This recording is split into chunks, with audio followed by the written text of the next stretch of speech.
मैत्रिणींनो, ओवी अँड आर्वीज किचनमध्ये आपलं स्वागत आहे। आज आपण बघणार आहोत बेसन कसं करायचं ते। या पद्धतीने जर तुम्ही बेसन कराल तर न खाणारेही मागून खातील। त्यासाठी साहित्य बघूयात। बेसन, मोठे मोठे शेंगदाण्याचे कूट, मिरची, कोथिंबीर आणि लसूणची पेस्ट केलेली आहे, बारीक चिरलेली कोथिंबीर, जिरे, हळद, कढीपत्ता, टोमॅटो, चिरलेला कांदा आणि चवीपुरतं मीठ।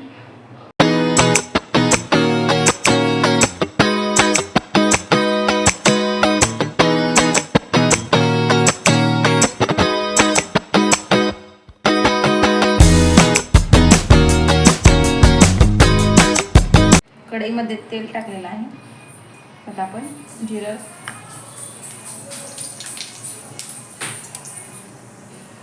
कढीपत्ता, कांदा चांगला छान सोनेरी होईपर्यंत परतायचा। कांदा चांगला परतलेला आहे। त्यात आपण मिरचीचे तुकडे, गॅस थोडा मिडियम करायचा। शेंगदाण्याचे कूट तेलातच तळून घ्या, त्यामुळे बेसनाला वेगळी चव येते।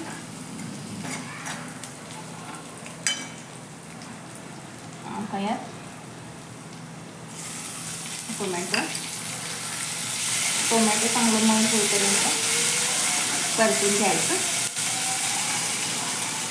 टोमॅटो चांगलं परतलेलं आहे। आपण यात लसूण आणि कोथिंबीरची पेस्ट घालू।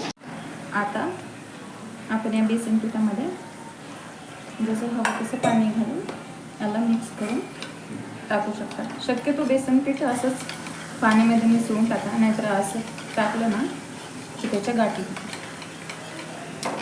आता आपण याच्यामध्ये हळद आणि मीठ टाकू। आता हे सगळं कांदा, टोमॅटो, मिरची सगळं छान असं परतलं आहे। आता आपण हे बेसन पीठ टाकू, म्हणजे गुठळे होणार नाही त्याचे।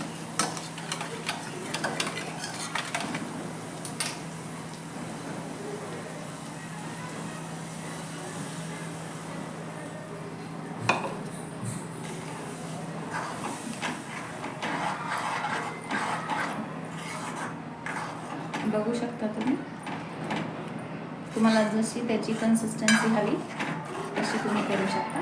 पातळ आवडत असेल तर पातळ, घट्टसर आवडत असेल तर घट्टसर करा।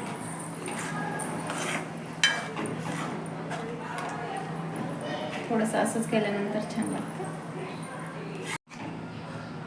आपलं बेसन तयार आहे। आता यामध्ये आपण कोथिंबीर घालू शकता वरून।